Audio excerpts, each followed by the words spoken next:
Panamá. Hoy es miércoles 24 de junio. Pues hubiera sido fiesta grande en Chitré y Aguadulce. Hoy, día de San Juan. La fiesta la llevamos en el corazón, don Fernando. Eso es verdad, eso es verdad. Ese nos deben... No, el otro año la vamos a hacer boboré. ¿Sabes lo que es boboré, no? ¿Qué es? Boboré doble. Ah, doble. Muy bien. Tú me das, mamón, que cuando es boboré, que tiene dos pepitas. Que dos pepitas, sí. Así es. Bueno, un día en el que desafortunadamente despertamos con 536 nuevos fallecidos por el COVID. Atención, porque en 18 días podemos tener 50.000 casos en Panamá.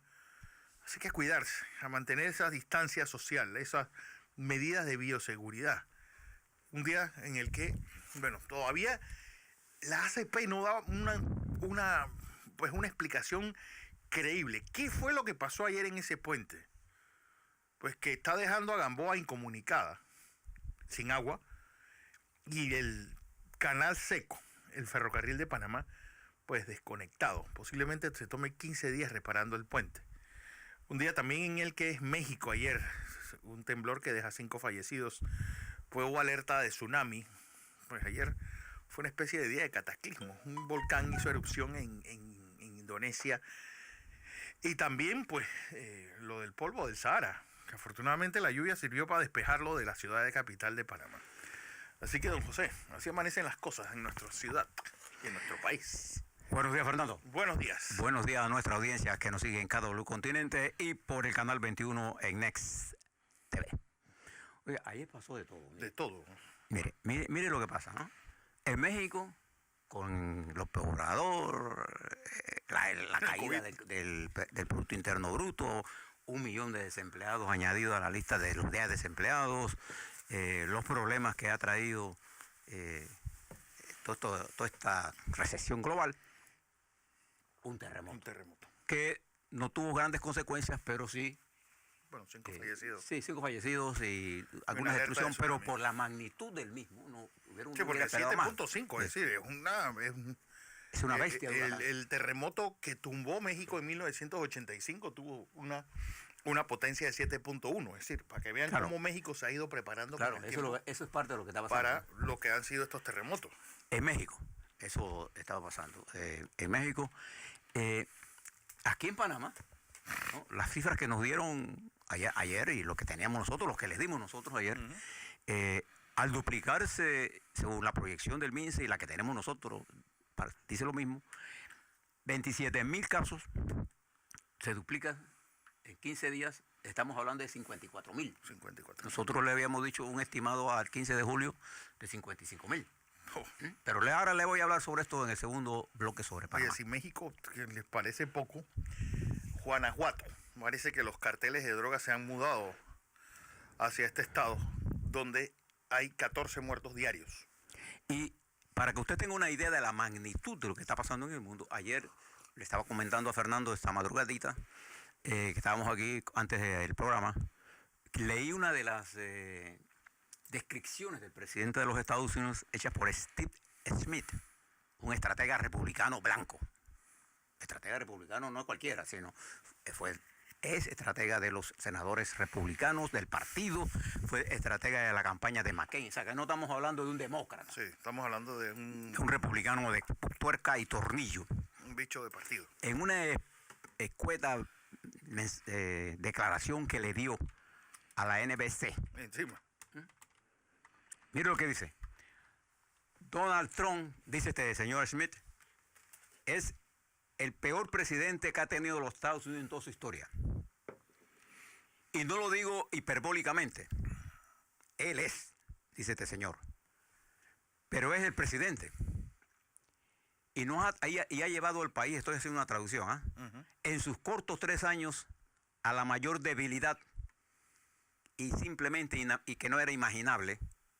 Y si ponderamos cómo nos dejó Obama, dice él, y cómo estamos hoy en materia de debilidad, es abismal. Dice, cuando usted escucha al presidente, escucha esto, lo que está diciendo un republicano blanco, estratega, en sus mensajes, y fíjense la palabra que le uso, imbéciles. Sí. Uno llega a la conclusión que es un idiota, dice él. Y no uso esta palabra, dice, por menosprecio, sino que en el lenguaje inglés es las palabras más precisas que describen a nuestro presidente. Y él habla que en los años del Trump, la debilidad estructural y el aislamiento que está en los Estados Unidos es inimaginable. Esto es un análisis brutal. Pero por otro lado, el mismo Estados Unidos ayer en una comparecencia que hacía el doctor Anthony Fauci,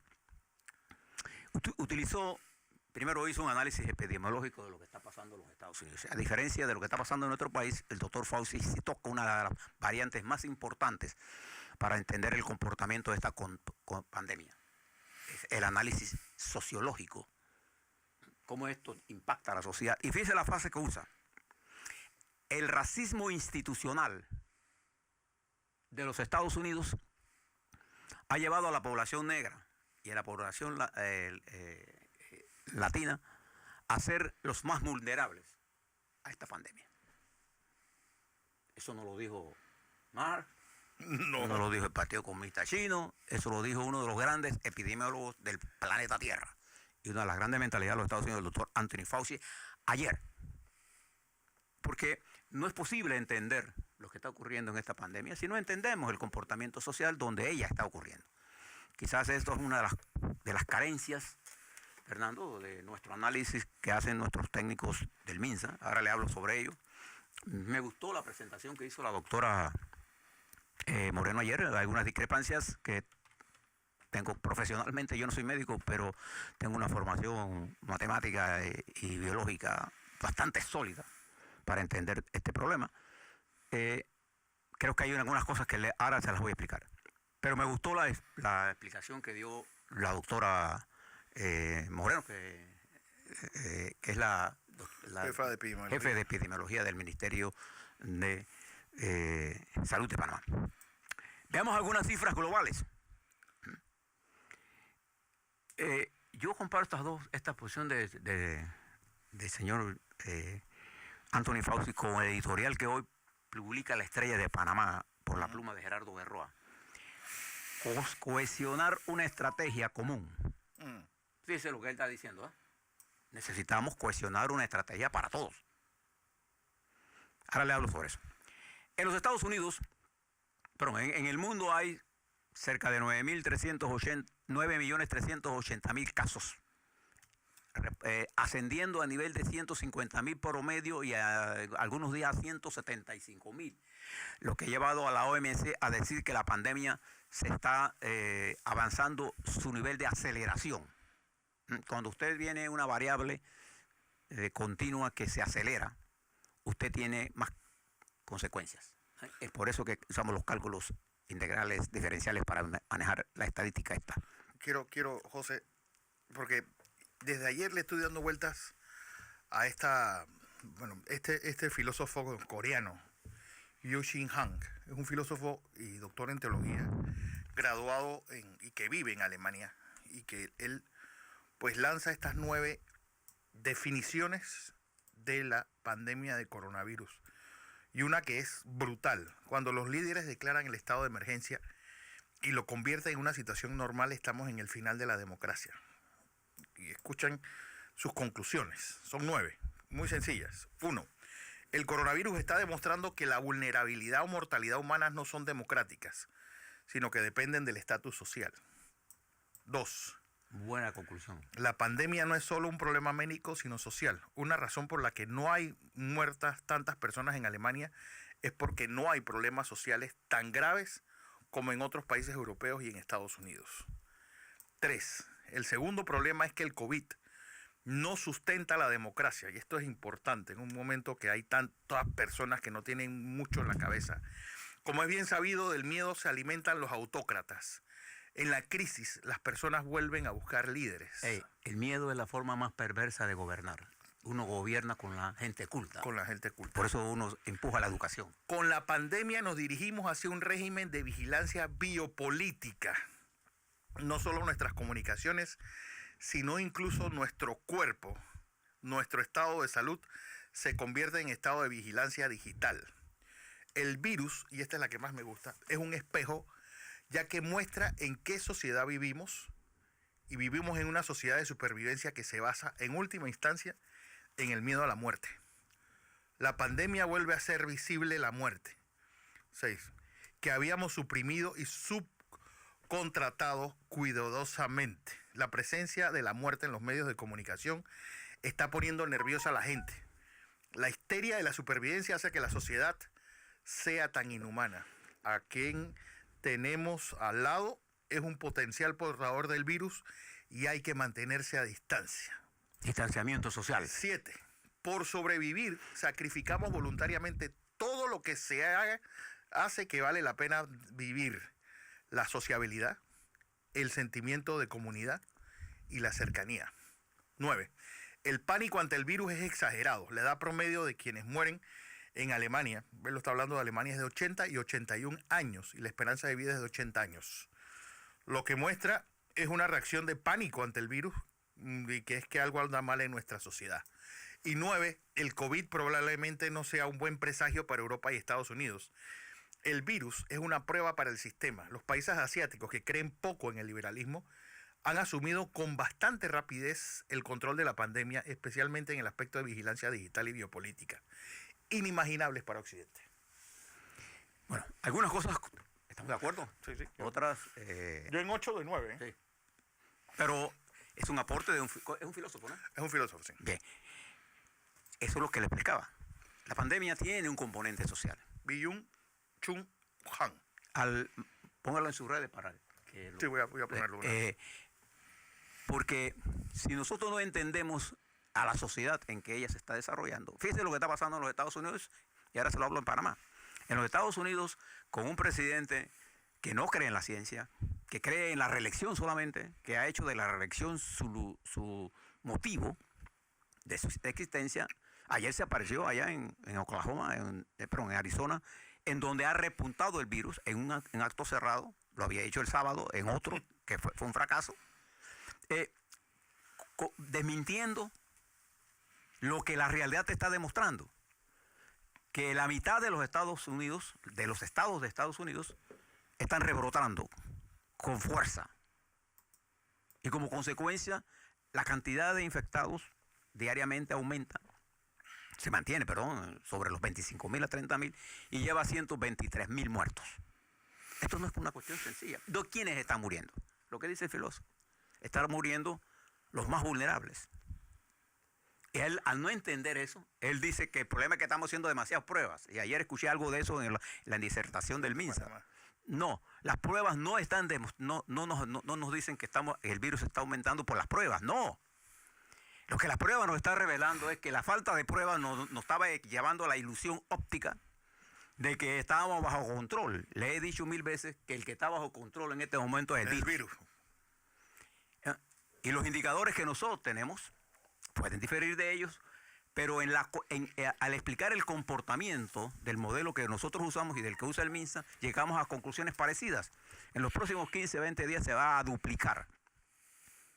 Si continuamos como estamos, el caso positivo, y como consecuencia de esa duplicación va a surgir el nivel de muertos. Tenemos hoy 540, usted puede asumir que va a haber más de 1000. Entonces a los muertos le estamos dando la categoría abstracta de número. Yo no he visto al MIDES, no, al MINSA, darle rostro al muerto, porque ese es precisamente en el factor humano de quienes mueren, en donde uno puede movilizar la opinión pública. Los países que han desmontado su estructura de organización de base están muertos. ¿Por qué Asia es tan eficiente? Porque hay una estructura y una disciplina social impuesta por el modelo económico y militar. Y como consecuencia, en ausencia de democracia, funciona. En Alemania y los países desarrollados, los niveles de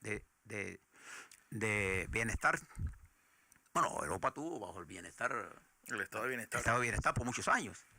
¿Dónde ocurrió esto con violencia? En España y en el desorden que hay en Italia, porque en Italia no hay gobierno. Y después en Inglaterra y Francia por haberlo subestimado. Y en los Estados Unidos, donde la división social se ha hecho enorme. Y en Panamá, nosotros hemos destruido la estructura social de movilización. entonces no tenemos forma de movilizar al país a enfrentar una situación tan grave. Fíjese el caso de Brasil, en nuestra América. Hablando de países con desastres sociales. El desastre más grande social que nosotros tenemos en este continente se llama Brasil y México. En sus dos extremos. Uno gobernado por la derecha y uno por la izquierda. Y los dos conducen al mismo callejón sin salida. ¿Se acuerdan que le hablamos cuando ellos llegaron al poder? Antes del coronavirus. El comportamiento de Bolsonaro y el comportamiento del señor López Obrador, en perspectivas diferentes, llegaron a la misma conclusión. A la misma conclusión. Hay que salvar la economía y que se mueran los demás. Y al hacerlo, lo que hicieron fue llevar al país donde está. Miren dónde está Brasil, con más de 50.000 muertos de un resfriadiño. Miren dónde está México, donde el presidente decía que la propia naturaleza del origen de México lo hacía fuerte y no había coronavirus. Y miren dónde está México. Y su estampita. Sí. Un escapulario que decía que... Entonces, esto, y ahora mire los datos económicos que le voy a dar. De acuerdo a las proyecciones que tenemos hoy, Argentina, que hoy aparece con 2.500 nuevos casos ayer. Sí. Un despunte que no tenían, porque ¿qué tienen que hacer pruebas. ¿Y cuántas pruebas? Todas, las que puedan. El crecimiento de Argentina para el año 2020 es de menos 5% de acuerdo a las estimaciones. El de Chile es de menos 5.4%, aquí lo tengo anotado, no crea que estoy usando la memoria. El de México es de menos 7,5%. En Argentina se calcula que al terminar el año, el 56% de los niños serán pobres o extremadamente pobres. El 56% de la población de un país que produce para alimentar a más de 400 millones. Observe esto, que no ha sufrido desastres naturales, es decir, todo lo que ha pasado en Argentina es un desastre provocado por los políticos propios y una clase alta avariciosa, una clase sindical insaciable y unos políticos que son una vergüenza. Y si ve el modelo que se parece al de nosotros, que es el de Chile, está vuelto un desastre. Piñera ya no sabe qué hacer. Y si usted ve, por ejemplo, en nosotros, la pandemia nos ha golpeado, pero nosotros somos uno de los pocos países de América Latina que mantenemos una infraestructura productiva lista para arrancar. Pero al no contar con una estrategia común, lo que llama correctamente Gerardo de Roa, no tenemos una estrategia cohesionada que la compartamos. Así que no sabemos qué podemos compartir. Y tenemos un análisis de la pandemia sesgada, hace un análisis eminentemente técnico de estadísticas y hemos eliminado el análisis social de la pandemia. Sería bueno que cuando vean a los muertos, primero le demos rostros. Yo me niego a aceptar que debemos hablar de los muertos sin rostros. Fue lo que hizo el New York Times maravillosamente, poniéndole no solamente rostro, nombre. Es que detrás de cada muerto hay todo un drama. Un drama, una familia y es el se pudo despedir de su fallecido, que no lo va a ver si ya no va en el nicho de muertos. Es decir, es que el conocimiento de ese drama eleva el nivel de mi conciencia y de solidaridad. Yo no necesito que me estén dando donaciones. Yo lo que necesito es solidaridad, que es mucho más profundo que la dávida que me dan o que la limosna que me dan, que me den 3, 4 ventiladores, no me resuelve ningún problema. Hay que darle rostro, señores del MINSA, señores del MIDES, hay que darle rostro a estos 500, ¿cuántos son? 36. 36 que le estamos dando de cifras. Así Salvador entró a la guerra civil, se acostumbraron a los muertos y ya los contaban con números, 1.000, 2.000, 3.000, ya no sabían si se llamaba Juan Pérez, de quién eran. Cada muerto de esto tiene una historia. Bueno, el famoso libro de Zoilo, yo creo que lo más impresionante es la foto de portada. Ya los muertos los recogían en los camiones de basura y lo tiraban en los camiones de basura igual que a los demás. Sí, me piden el nombre del filósofo. Él no es chino. Él no es chino, es coreano. Y se llama Byung, B-Y-U-N-G. Dale contacto. Sí, ya está en mis redes. Byung-Chun Chui Juan es su apellido, H-A-N. Bien, y es todo esto, y fíjese lo que está pasando en los Estados Unidos al no tener este enfoque, lo que dicen, el 50% de los Estados Unidos, el 50% está floreciendo. Eso es bueno, eso es malo. Sí. Y aún China Popular, con su nivel de esquema poco democrático, tiene problemas serios en Beijing. Y aplica medidas que una democracia no puede aplicar solo apelando al nivel de desarrollo de la conciencia social. Y tenemos, por ejemplo, mire lo que está pasando en las elecciones de los Estados Unidos, para que tenga una idea de la potencia más importante de nuestra región y nuestro principal socio. Después de los duros ataques a que ha sido sometido el presidente de los Estados Unidos en todo nivel, él está en el contraataque, él está en la reelección, él va a seguir en ese esquema, y la Unión Europea está considerando mantener la restricción de que ciudadanos norteamericanos no visiten el territorio de la Unión Europea, y esto va a desarrollar una guerra, porque el señor Trump no permite que eso pase, pues. Pero con este nivel de desarrollo nuevo del virus, es muy poco probable que la Unión Europea se va a exponer a la reapertura, porque lo van a abrir sin poner otras restricciones. Y entonces aquí hay un problema en desarrollo en este momento. Y las elecciones de los Estados Unidos, fíjense lo que pasa. En mayo, este mes que fue el mes en la que el candidato Biden del Partido Demócrata recogió más fondos que Trump, haciendo... Sí, el fundraising. Y eso te dice a ti que ya los intereses... Sí, el gran capital están moviéndose a lo que ellos perciben podría ser el desenlace. Los niveles de las encuestas están demostrados que incluso en Arkansas, un estado eminentemente republicano, que lo ganó solamente Clinton porque fue gobernador ahí, ¿no? Es republicano, ahí el presidente está detrás del candidato demócrata. Entonces esto se va a acelerar. Hay una confrontación en los Estados Unidos que ya rebasa los límites de la democracia permisible en los Estados Unidos y hace que se expresen los políticos norteamericanos de la forma que les resumí en esta expresión del señor Steven Schmidt. Entonces es un país polarizado, un país sin unidad, un país donde el extremismo se está volviendo cada vez más agresivo, un país donde la desesperación se está tomando las calles y un país donde los dirigentes no están entendiendo lo que está ocurriendo. ¿Le recuerda algo? Bien, eso está pasando en nosotros. Los conflictos armados continúan. Mientras nosotros estamos hablando, hay conflictos en Libia. Ayer hubo un ataque de Israel sobre Siria. Continúa la guerra en Yemen. Continúan las discrepancias entre el Cairo y Etiopía. Continúan los conflictos en Afganistán. Continúan los conflictos en Irak, en Turquía. Eso está ocurriendo. Mientras eso ocurre, continúa el conflicto comercial estancado. Entonces, frente a ese mundo, lo que queda es actuar con responsabilidad. Olvidarse de las cosas individuales o de las pretensiones políticas para caer en lo que es qué hacer para resolver los problemas que afronta el panameño día por día. Ahora, a la vuelta, les voy a hablar sobre los análisis que hizo el MINSA, las proyecciones que hizo el MINSA, las que tenemos nosotros y que se las ofrecemos todos los días, cómo coincidimos en algunas, cómo discrepamos en otras. Yo tengo y me niego, y lo voy a repetir hasta la saciedad, me niego a que estemos dando cifras de muertos como si fueran manzanas. Así cayó Centroamérica en esa brutal guerra de muertes. En Nicaragua, en Guatemala, en Honduras, ya no sabían quién mataban, ya no importaba. Colombia. Y nosotros estamos hablando de 536 muertos. Fíjese que entre sábado, domingo y lunes, o domingo, lunes y martes, 8, 15 y 15. O si usted quiere, ponga los 5, son 13, 13 y 15.